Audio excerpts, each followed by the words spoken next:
করি আপনারা সকলেই ভালো আছেন, সুস্থ আছেন।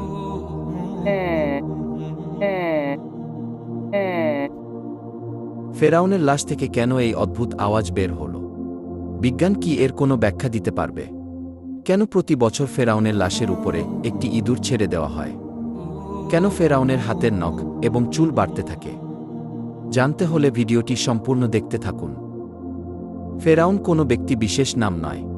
ফেরাউন হল মিশরের তৎকালীন বাদশাদের উপাধি।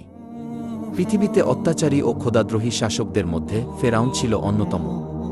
ফেরাউন শুধু অত্যাচারী শাসকই ছিল না, সে নিজেকে খোদা দাবি করত। আল্লাহর পরিবর্তে মানুষকে তার এবাদত এবং পূজা করতে বাধ্য করেছিল। পবিত্র কুরআনের ২৭টি সূরায় সর্বমোট ৭৪ বার ফেরাউনের কথা উল্লেখ করা হয়েছে এবং খোদাদ্রোহী এই অত্যাচারী ফেরাউনের করুণ পরিণতির কথা তুলে ধরা হয়েছে। হজরত মূসা আলাইহিস সালামের কাছে ফেরাউন যখন যুক্তি